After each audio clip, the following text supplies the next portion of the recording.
Okay, so we're going to continue here solving equations using our calculator.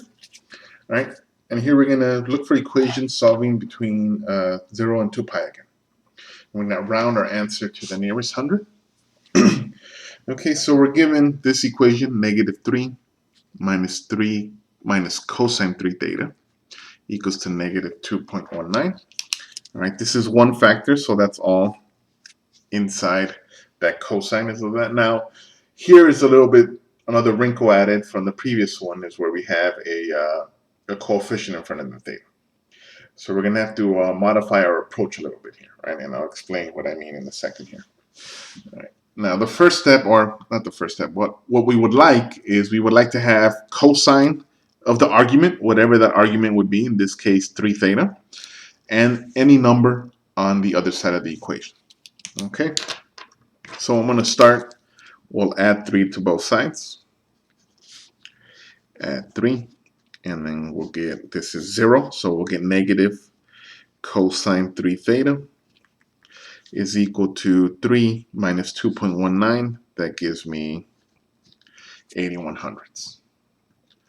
All right, and again, I want a coefficient of 1, right, or just nothing, not nothing in air quotes, right? When there's nothing written here on the cosine, that means it's a 1, right? I don't want a negative, so what I'll do is I'll multiply through by negative 1, right? And all that means is that I'm just essentially changing around all the signs here, right? So remember, we can do that.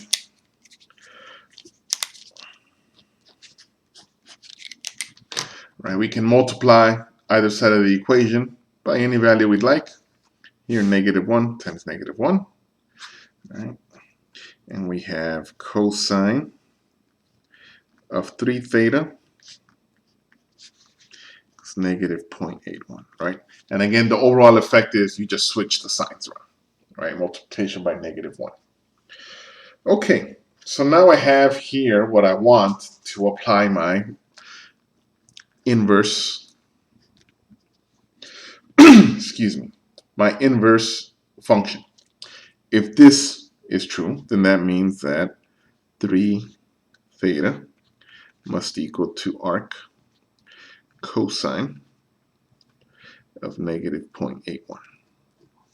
Okay. All right. Don't worry about this 3 in front of the theta for now. I'm just going to proceed like I did previously, right? Take my calculator out. And we have arc cosine, so second cosine inverse of negative 0.81.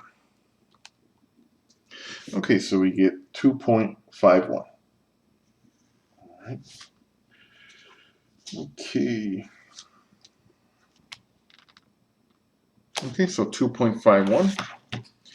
So we get 3 theta is equal to 2.51. All right. Now here's where things are going to switch up a little bit. All right. So here, all right, I'm not going to deal with that 3 theta with that 3 just yet. All right, so 3.51 here. 2.51, excuse me, some angle over here. All right, that would be if this was 3 theta, right, 2.51 here. All right, now for this angle, right, I'm going to find all the solutions, right? Now, the reason I'm going to find all the solutions, even though I'm asked for between 0 and 2 pi, it's because of this 3 theta, right? If you recall from our graphing, right, what does that 3 do in front of the theta? Right, it makes the period kind of compresses it, right? Instead of 2 pi, right, the period now becomes 2 pi over 3, right? So we have more periods of the function in that interval between 0 and 2 pi.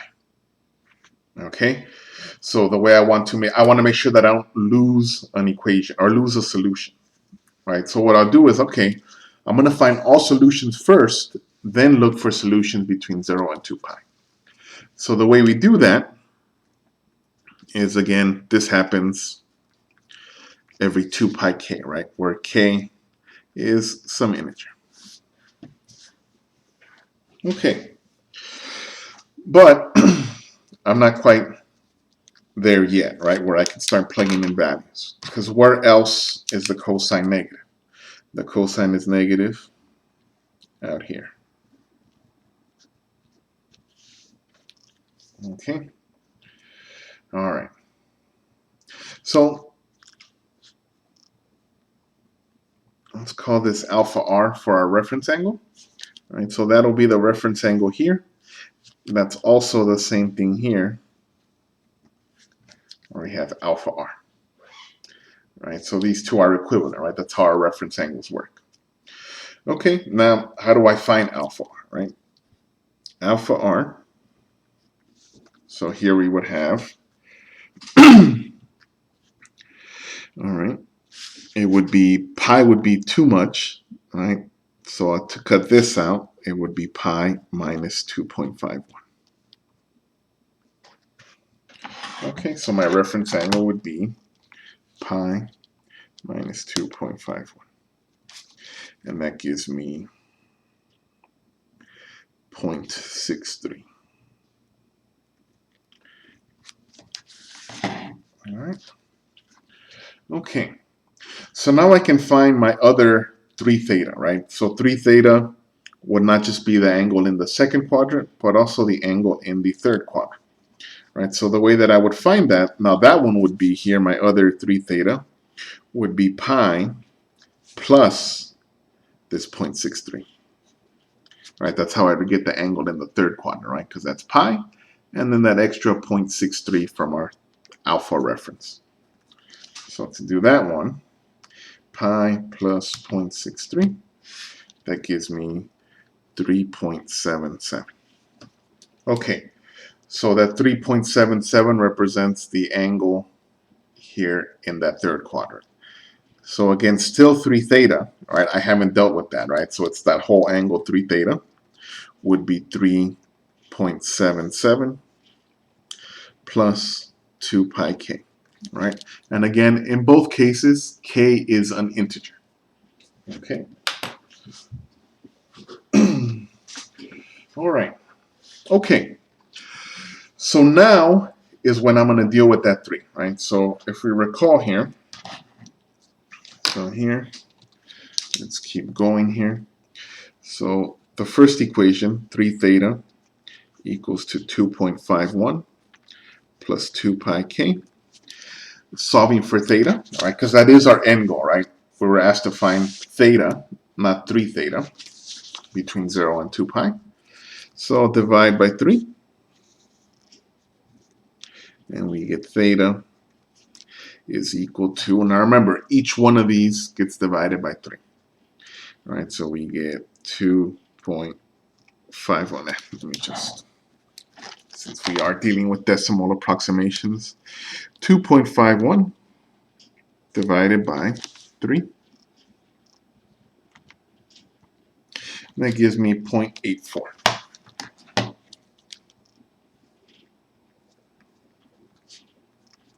And then I might as well just start off with this approximation here. 2 pi divided by 3. 2 pi divided by 3. And that gives me 2.09 k. All right. Okay, and now remember, we're looking for angles that are between 0 and 2 pi, and then let's approximate 2 pi. That's about 6.28. Okay. All right. So looking at this, remember, we don't need all the solutions. We need angles that fall in between this interval here. Now, looking at this right away, I noticed that k is not going to be negative, right? What happens in our first -1? Remember, integer values. So only values of -1, -2, -3, 0, 1, 2, 3, etc. Those are the only values that work for this equation. Right? So here, if we look at our equation, you get 0.84 plus 2.09. When I plug in -1, I get a -1.25. Again, that's not in my interval, and any larger number in magnitude, like -2, right, that's just going to give me an even more negative number. So I can right away say, all right, I can forget about the negative values. Those are not going to work. Right? So let's look at non-negative values, starting with 0. And so what happens when k is 0? That one's easy, right? 0 times 2.9 is 0. Theta equals to 0.84. Okay. All right. That is good, right? That is in our interval here. So let's keep going here. All right, what happens when k is 1? Theta is 0.84 plus 2.09 times 1. I'll do this here. All right, nice trick here. If you hit second and then entry, that brings back the previous entry, right? That way I don't have to waste my time plugging all those calculators. I just readjust here and take that negative sign away, deleting it, and times 1, hit enter, 2.93, still in the interval. So we get theta equals to 2.93. Okay, so let's keep going. K is equal to 2.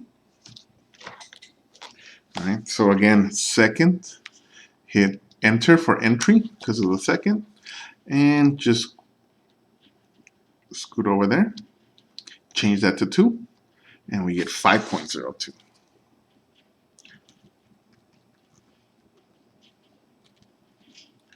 All right, also good.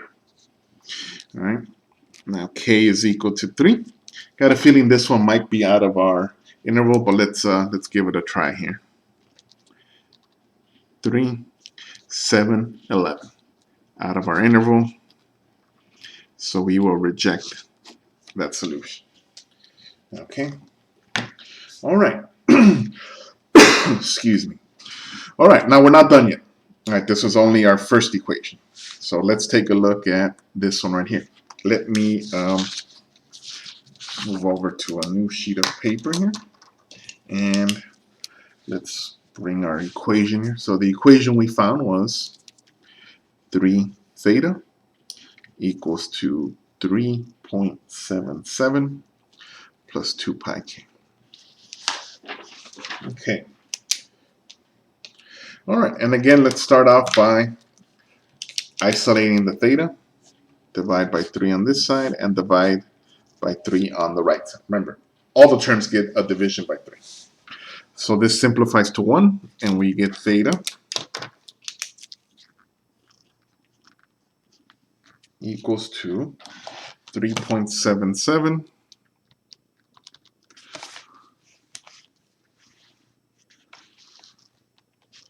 3.77 divided by 3.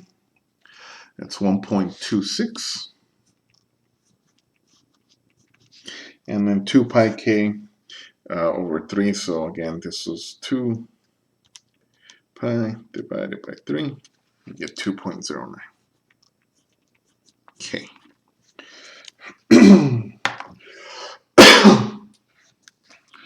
Okay, and again, now we're going to plug in values for k. Looking at this, k is negative 1. K is negative 1.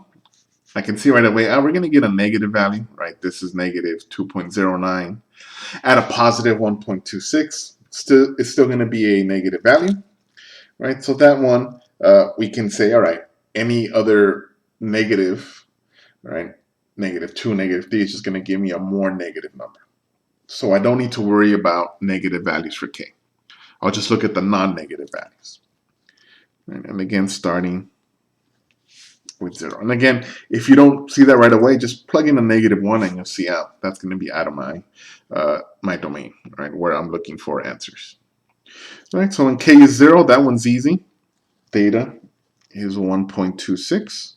That is most definitely in our interval. And again, let me write the interval here. Theta stands 6.28. Okay. All right, between 0 and 2 pi. Okay, so let's start with our first one. Let's move on then to 1. Right, when k is 1, again, theta would be 1.26 plus 2.09 times 1. So 1.26 plus 2.09 times 1, which is just 2.09, but I'm going to leave it in there. That way I can use the entry for the next one. We get 3.35.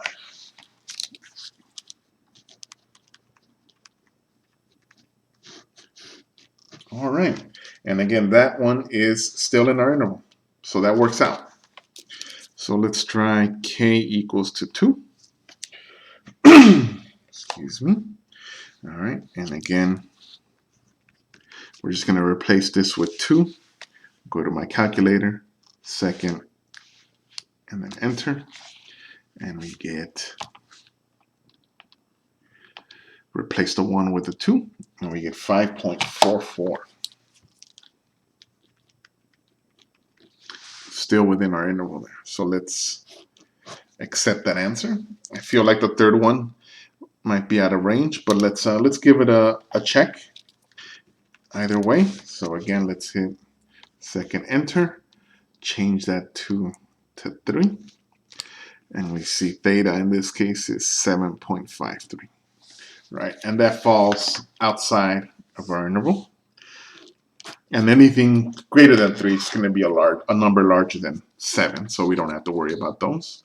So now we have our solutions. So the solution set, and if we recall, here the previous, let's write it all in a set here. We had 0.84, 2.93, 5.02 from our first equation. From this equation, we have 1.26, 5.02. Excuse me, already 3.35 and 5.44. All right. And those are all the solutions here, right? Now again, all right, we can always double check here, just looking at a graph, right? We did the work, right? And I want to see this work, right? I want to see you kind of working through it algebraically, solving for these equations, right? But we can always check here. We look here. Let's see. Let me bring up Desmos. Okay. You see here, and let's adjust the view here. So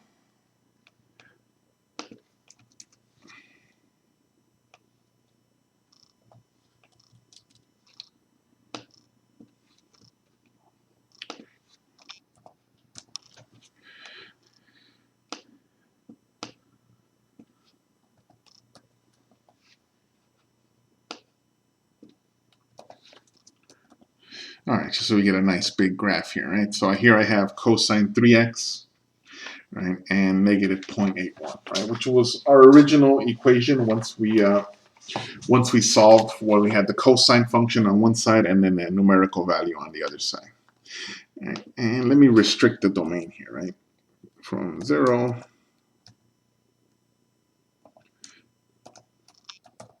Okay. And you see right away, right, we do have 6 solutions, all right, which we found, right? And if we click on these, right, 0.838, right, to the nearest 100, 0.84, 1.26, right, to the nearest 100, which is the one we found as well, all right? And then what else? 2.93, also found that one, and 3.35, we found that one as well, and then lastly here, 5.02. We have 5.03 here rounded to. Again, sometimes there's some rounding errors, but we're close enough right here. All right, and here, 6, 1.25, 5.02, and then lastly, 5.44. Okay, all right, and those are all our solutions there. All right, so good way to check, right? Now this one, something like this does require, it's a bit more involved, but again, right, one step at a time, right? Just remember and keep track of all your work.